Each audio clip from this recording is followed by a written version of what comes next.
Bienvenidos. El culto de hoy va a ser muy diferente y dirigido a un público mucho más grande de lo normal. El lunes pasado, mi padre, el 20 de julio, Rudy Johnson, falleció.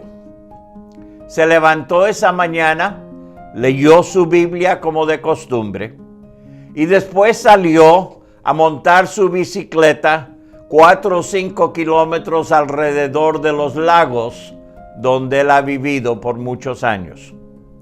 Murió de un ataque al corazón a menos de 1 cuadra de la casa.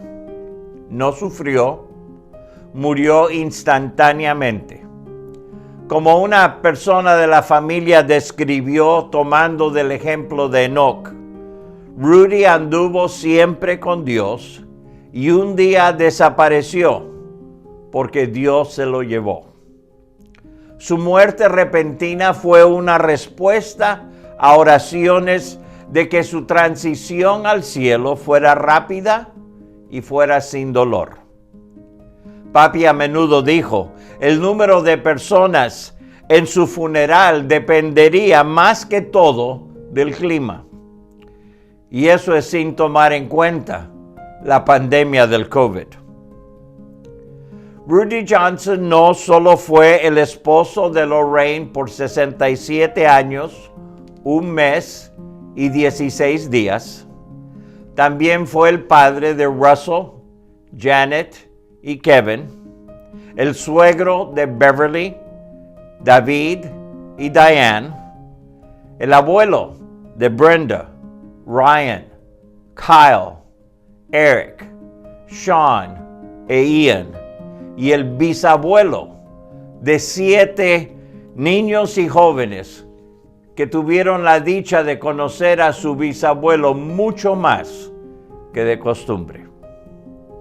Por encima de ello, Rudy ha sido el padre y abuelo espiritual, mentor, pastor y amigo de literalmente miles de personas en todo el mundo. A la misma vez, fue el pastor fundador de esta iglesia, la Iglesia Global. Y por dicha razón, tomamos este medio para un breve tributo de su vida y su ministerio. Nuestra familia ha recibido cientos de mensajes de todo el mundo, por lo cual estamos muy agradecidos. Sus palabras de aliento han sido usadas por Dios para traernos consuelo y hacernos recordar la gran bendición que es el legado que mi padre nos ha dejado. Muchos han preguntado acerca de mi mamá y les aseguro que la misericordia de Dios está obrando aún en medio de su demencia, lo cual ha reducido el dolor de su separación después de años de bendiciones juntos. La música de hoy va a ser muy diferente de lo que acostumbramos. Papi fue el único en casa que no fue músico. Que yo sepa, solo cantó un especial en público. Las canciones que hemos escogido son canciones que él cantaba a solas o con la familia, mientras íbamos en el carro o a veces en reuniones familiares alrededor de un piano. Muchos no las conocerán, pero al escuchar las palabras podrán notar lo que era importante en su corazón. Gracias por tomar el tiempo para reflejar con nosotros sobre una vida bien vivida.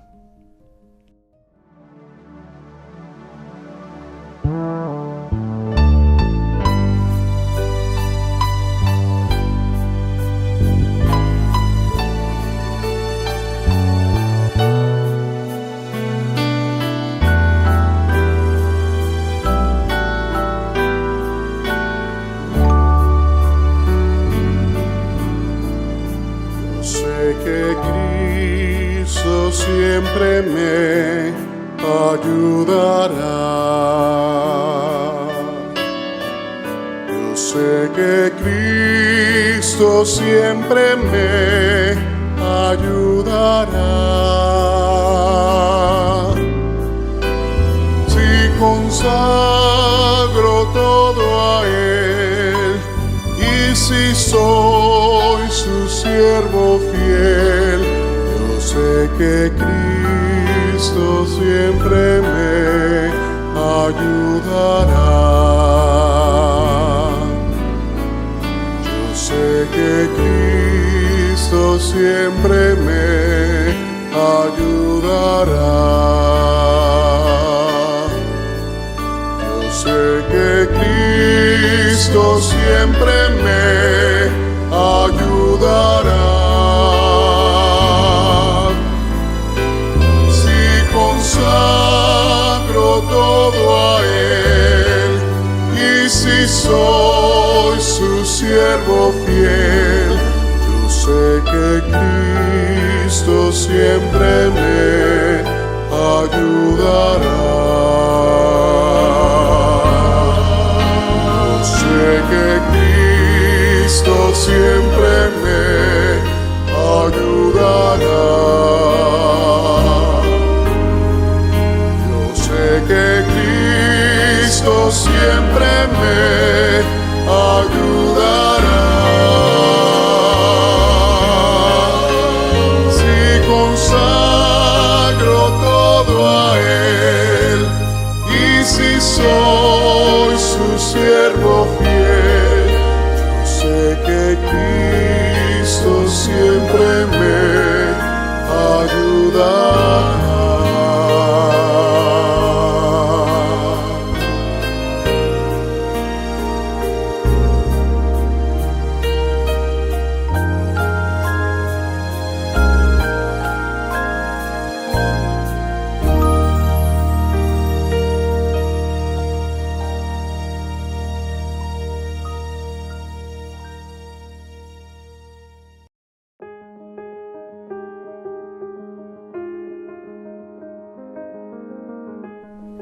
El Dr. Rudy Johnson y su esposa Lorraine fueron aprobados en mayo del 1958 para abrir el país del Perú para el Compañerismo Bíblico Bautista. Llegaron al Perú el 6 de julio de 1960. Durante los próximos 16 años, ellos establecieron su primera iglesia y de ella comenzaron 15 misiones que llegaron a ser iglesias. 2 de esas iglesias han tenido una asistencia récord de más de 2,000.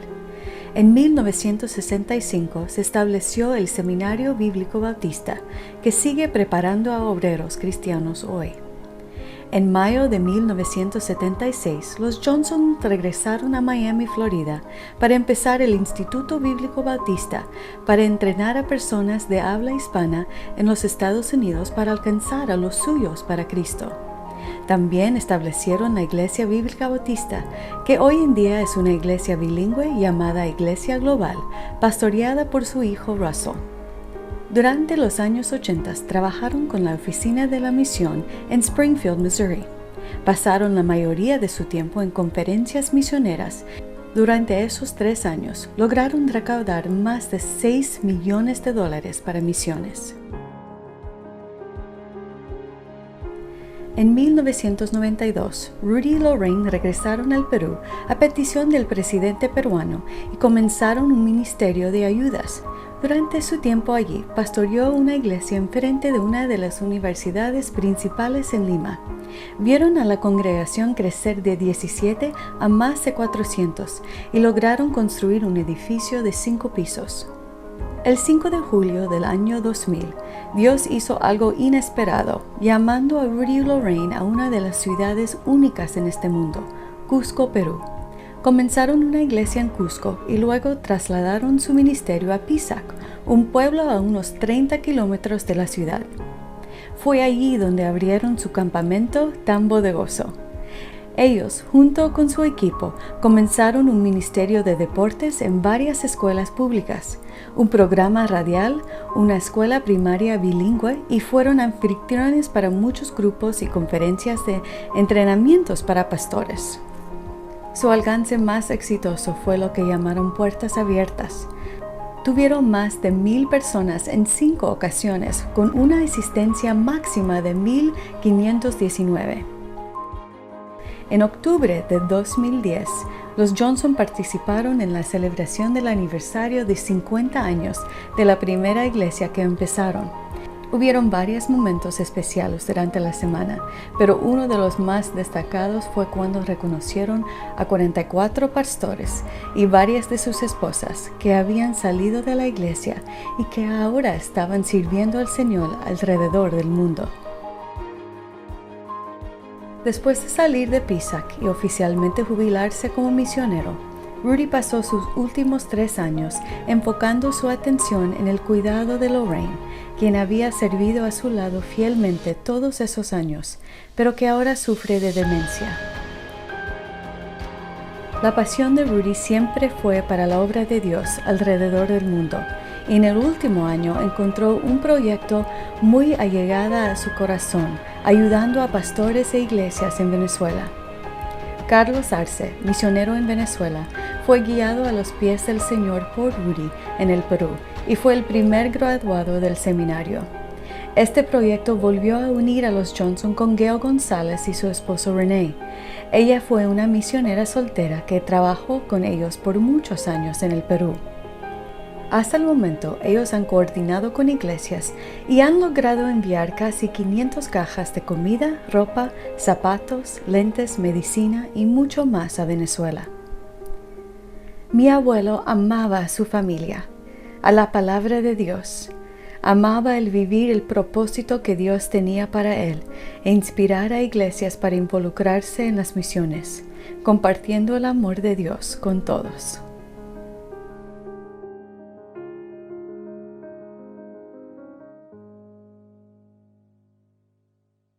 La percepción que usted tiene de mi padre seguro fue formado dependiendo de cuándo lo conoció, pero créame, siempre fue consistente. Mi papi vivió su vida según los valores en los cuales creía, más que en las normas que otros establecían para él. Sus valores las resumía en dichos cortos, los cuales de seguro no fueron originales, pero él hizo que fueran suyas propias. Por ejemplo, él siempre me decía, cuando prediques, haz que sea sencillo para que las personas puedan entenderlo, y bíblico para que Dios pueda bendecirlo. Los que lo oyeron a través de los años saben que él nunca fue muy complicado en sus prédicas. Nunca fue lo que algunos dirían profundos. Pero las cosas que dijo, siguiendo la palabra de Dios, transformó miles de vidas y cientos de familias en todo el mundo.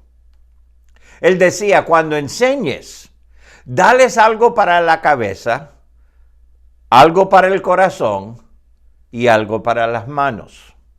Algo para saber, algo para sentir y algo para hacer. Yo me acuerdo cuando pasé un tiempo donde sinceramente compliqué las cosas un poco más. Y en lo complicado que uno presentaba los sermones y las preparaciones y los mensajes, poco a poco estuve escuchando de otras personas, otros maestros que yo valoraba, y llegué a la conclusión de que ellos seguían el mismo ejemplo sencillo de mi padre. Algo para la cabeza, algo para el corazón y algo para las manos. También me enseñó, trata a todos de igual manera. Él dijo, trata al portero de la misma manera que tratas al presidente de la compañía. Porque un día es posible que el portero tenga que abrirte la puerta para llegar al presidente.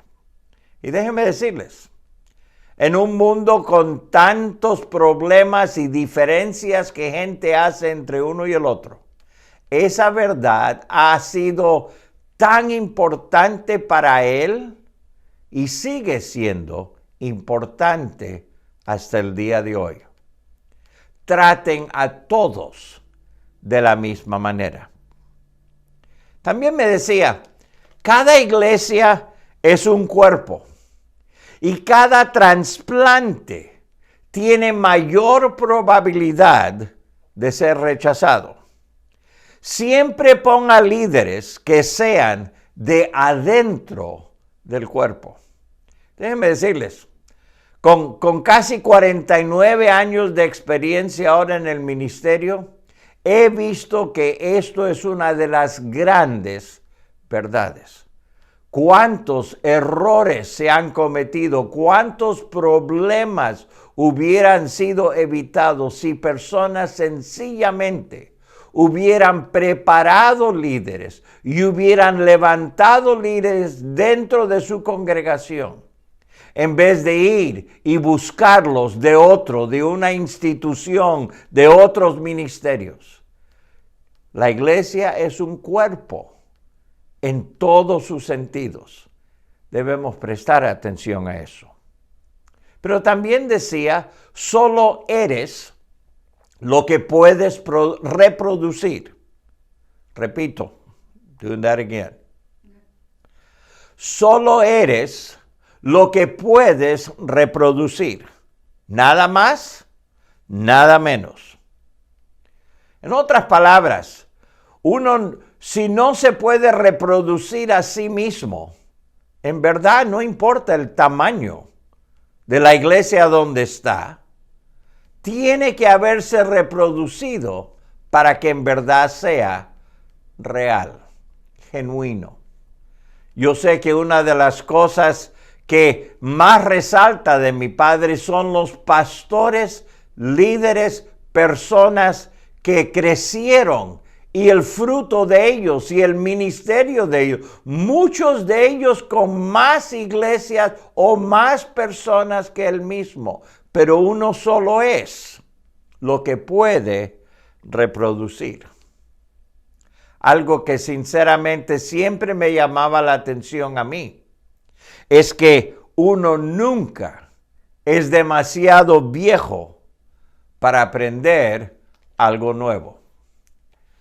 La generación de mi padre muchas veces parecía crecer hasta cierto punto y hasta ahí nomás llegaba. Y un día le pregunté a mi papá, ¿por qué eres tan diferente? Él dice, porque el mundo sigue cambiando y yo tengo que cambiar y aprender si quiero alcanzarlos también. Me acuerdo haber ido a conferencias con él, que ni yo mismo estaba muy seguro de lo que estábamos encontrando, pero él estaba a mi lado, sencillamente observando y aprendiendo y poniendo en práctica lo que Dios le mostraba para hacer. Pero uno nunca es demasiado viejo para aprender algo nuevo. Pero también me decía, nunca critiques lo que Dios está bendiciendo. Nosotros tenemos a veces la tendencia de criticar a otros que no hacen las cosas como nosotros. Pero si Dios está bendiciendo, ¿quién somos nosotros para criticar? Siempre citaba al Pedro cuando estaba delante del Sanedrín. Y uno de los miembros del Sanedrín dijo, si esto es de Dios, ustedes no lo van a parar. Y si es de Dios, no deben estorbarlo. Nunca critiques lo que Dios está bendiciendo. También me decía, si no puedes confiar en la palabra de alguien, no podrás confiar en nada más que ellos hagan. Es debido a este valor que, digamos, el castigo más grande que podíamos recibir como sus hijos era cuando mentíamos. Eso era lo peor que podíamos hacer. ¿Por qué? Porque si no podía contar con nuestra palabra, Nada más importaba. Pero también me decía, si quieres saber lo que está en el corazón de alguien, mira dónde gastan su dinero. Él tomó muy en serio las palabras de Jesús cuando dijo, donde esté vuestro tesoro, allí también estará vuestro corazón. Cuando nosotros estábamos tratando de ver a quién ayudar o cómo ayudar en la obra misionera en iglesia, él siempre hacía la pregunta, ¿ellos están diezmando? ¿Ellos están dando? ¿Ellos son generosos? Porque si ellos no lo son, entonces su corazón no está en lo que debe estar.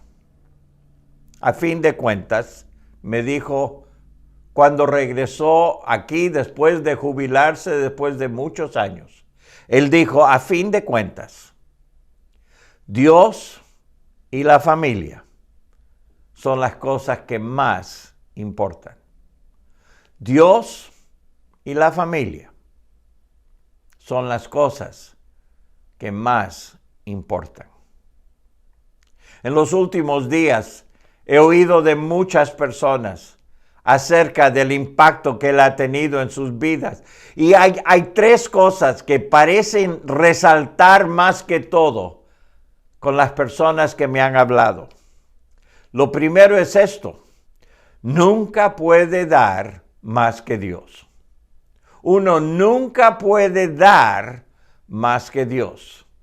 Él enseñaba lecciones usando 3 tazas, una tacita pequeña, una mediana y una grande. Y siempre decía, ¿qué le estás dando a Dios que Él entonces pueda bendecir? ¿Cuánta bendición quieres recibir? Eso depende de cuánto le estás dando para que puedas recibirlo. Otra cosa que la gente me menciona son lo que él llamaba sus pastillas de belleza. Tal vez usted recibió uno. ¿Por qué? Porque siempre trata de ser una bendición donde quiera que estés. Déjenme decirles, mi papá en sus años 80 no fue el mismo que en los 40. Pero no importa dónde esté hoy en día, alguien menciona sus pastillas de belleza.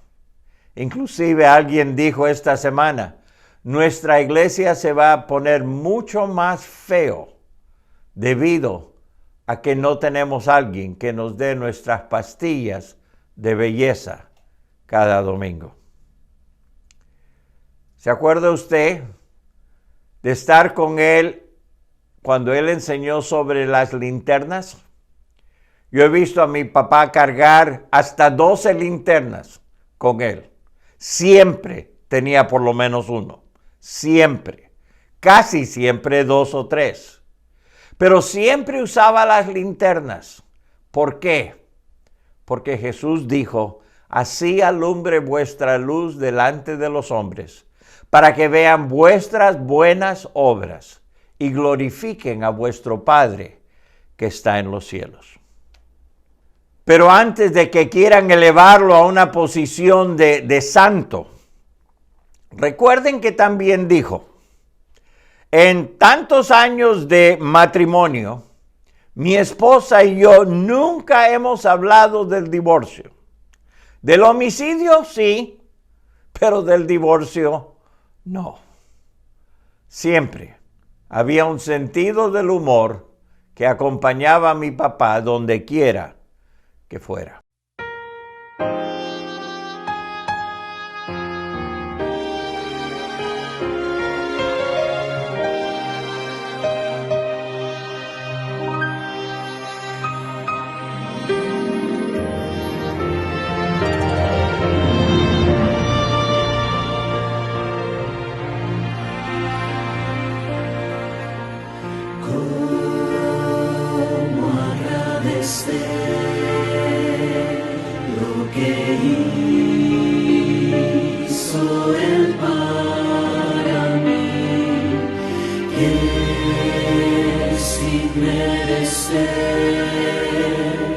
Su amor.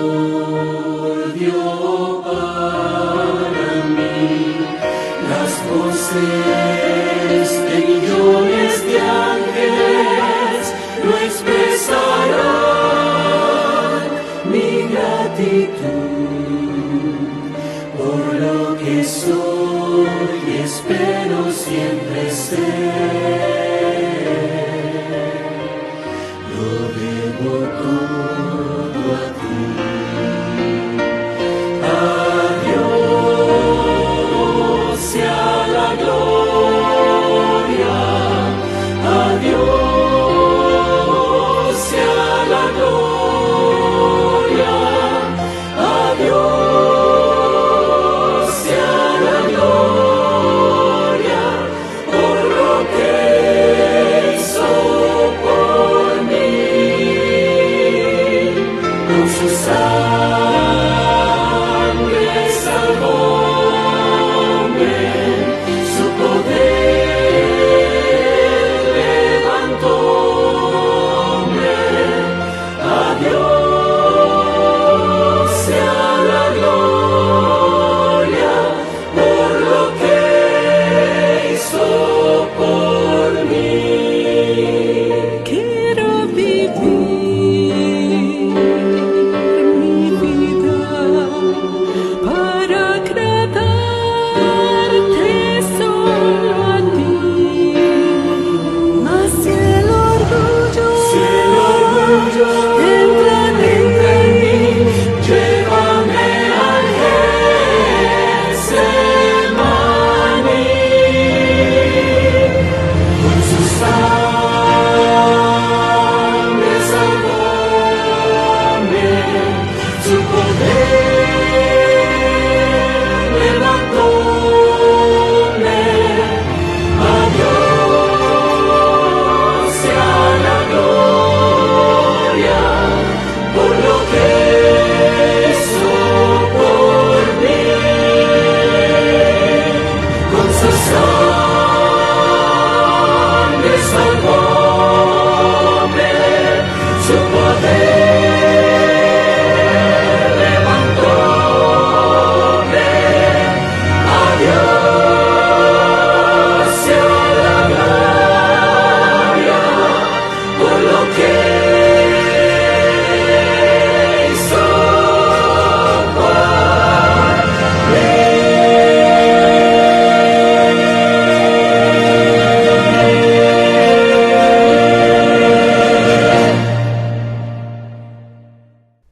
El Salmo 37 es uno de esos salmos que he oído toda mi vida. Es un hermoso salmo que contrasta la vida y el destino de los malvados con el de los justos. Podríamos hacer una serie completa de mensajes sobre lo que este salmo nos presenta. Pero en el contexto del tema hoy, quisiera solo enfocarme en los versículos 3 al 5. ¿Por qué? Porque esos fueron los versículos sobre los cuales mi padre estableció lo que él llamó su contrato con Dios. Por favor, presten atención a los subtítulos de la entrevista que el pastor Guy Melton le hizo a mi padre hace exactamente un año. Last week, I saw your son Russell, and he mentioned to me, as we were talking about you coming this week, he mentioned a contract. He said you should ask him about it. A contract that you made with God many years ago. Share with that what that contract was. In February of 1958, I went to Jacksonville, Florida, where I was my last year at BBC studying to be a missionary. And my pastor brought a message on signing a contract with God. He said, everybody that means business should find your contract. Said there's more than 2,000 of them in the Bible. And he said, when you find yours, you'll know it. So I started looking for my contract with God. That was in February. And in May, the month, in fact, the week that I was approved to open the Field of Peru, I went down to a little park that's near the college It was drizzling rain. Lord Janet was born the next week, so Lorraine was home resting. And I put my Bible on the steering wheel, and I started reading and looking. I wanted to find my contract. And I found these words: trust in the Lord and do good. So shalt thou dwell in the land, and verily thou shalt be fed. Delight thyself also in the Lord, and he shall give thee the desires of thine heart. Commit thy way unto the Lord, and trust also in him, and he shall bring it to pass. And I knew that was it. That was mine. What's the address? What verses? Because someone may want to write that down. What verses?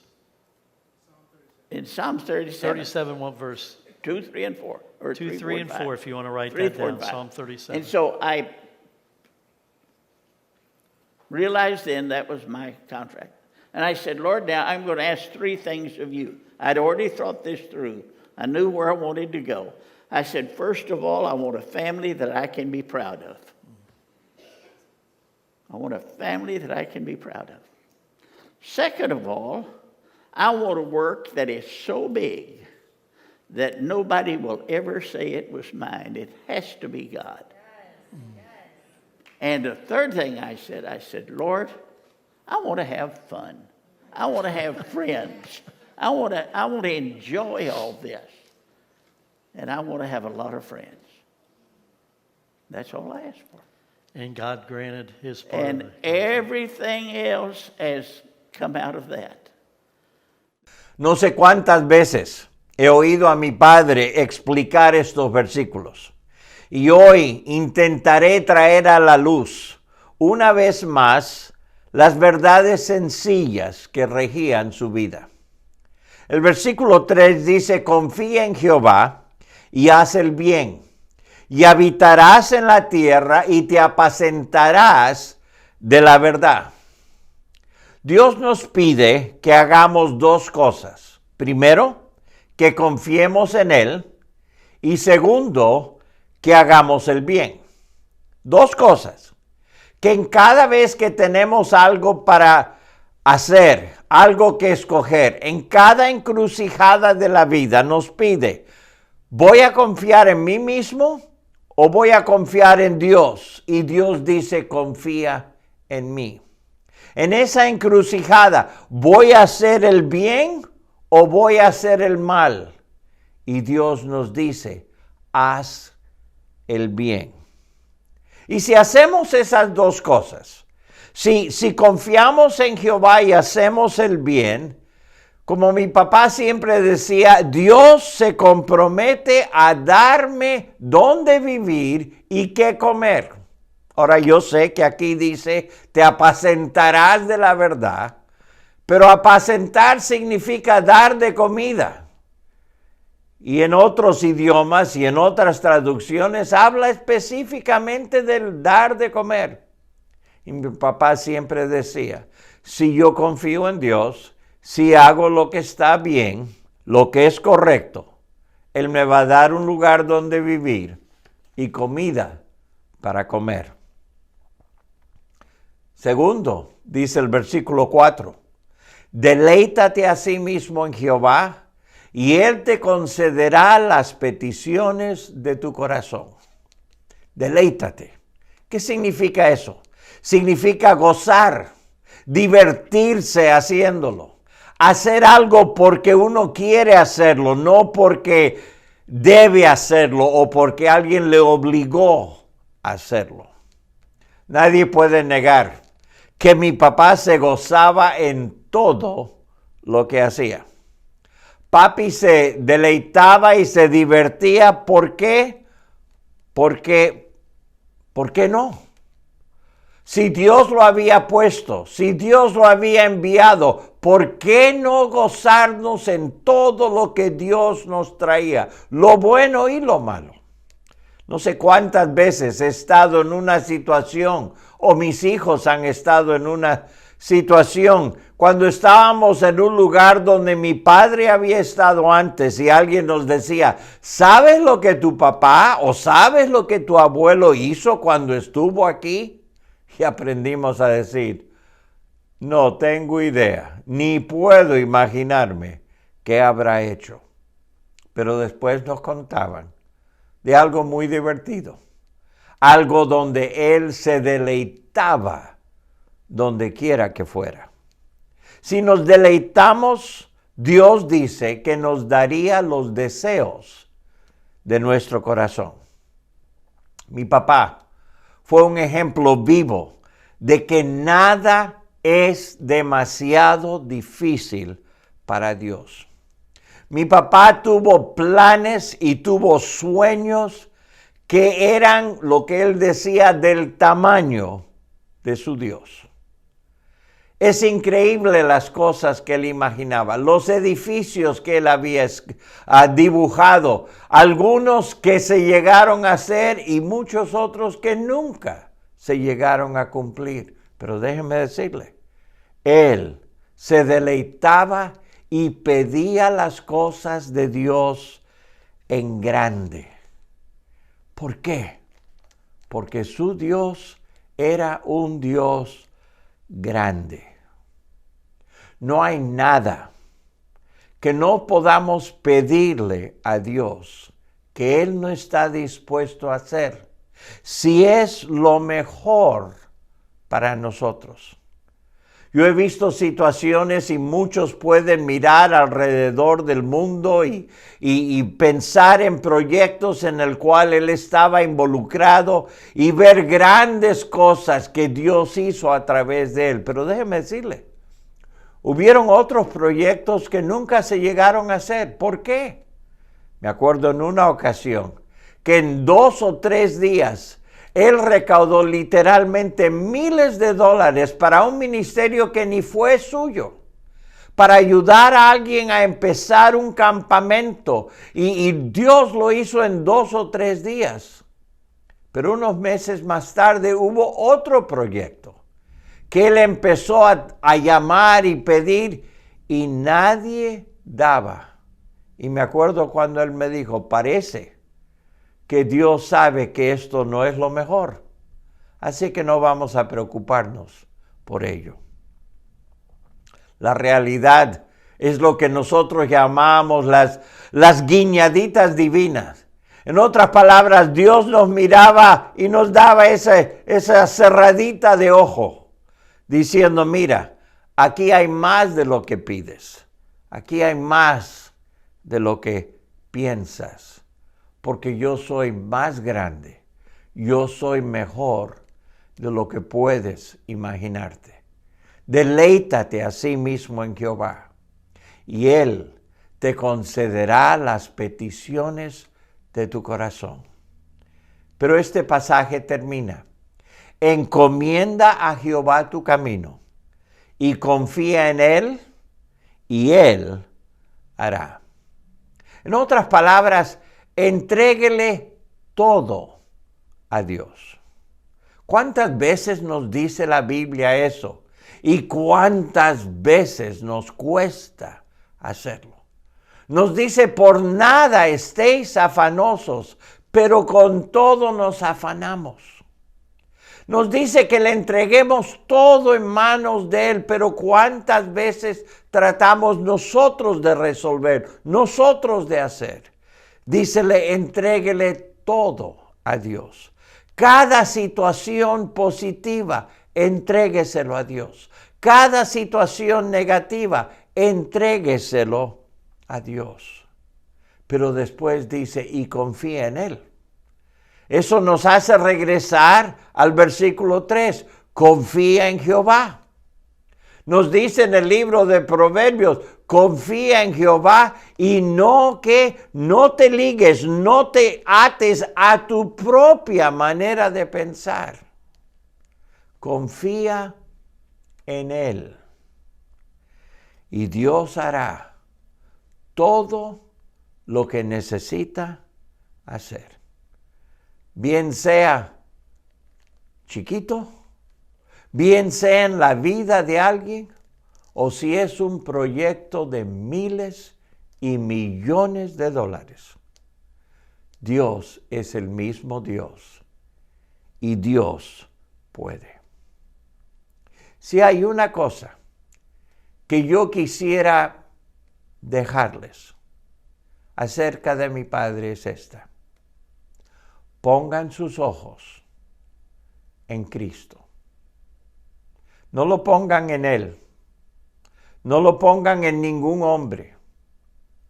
La canción que se cantaba, que se canta y que hoy en día está de moda otra vez, dice: fija tus ojos en Cristo. En esa última mañana del lunes, un miembro de la familia, tratando de explicar lo que seguramente pasó, dijo lo siguiente: seguramente abuelo subió a su bicicleta, empezó a pedalear y a hablar con Dios.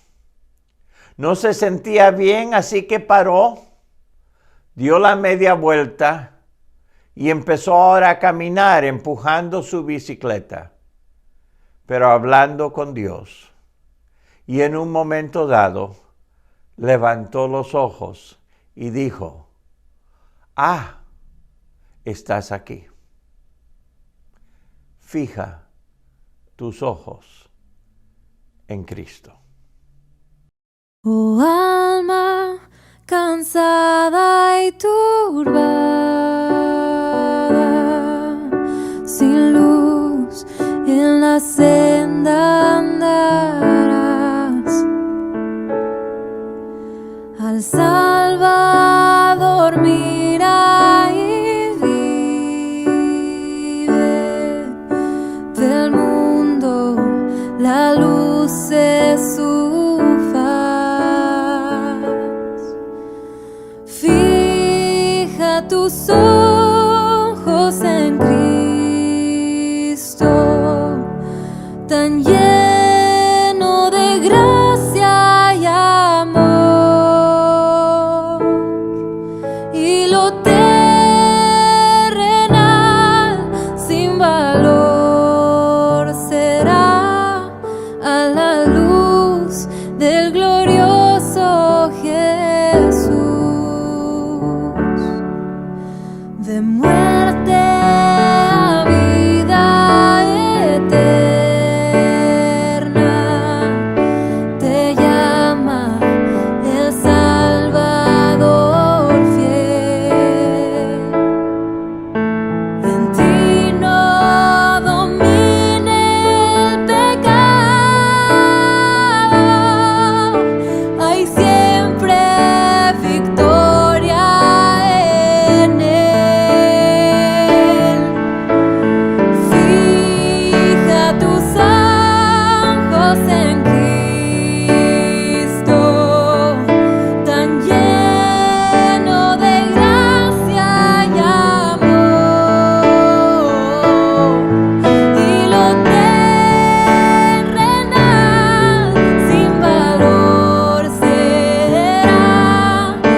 mis ojos en Cristo, tan lleno de gracia y amor.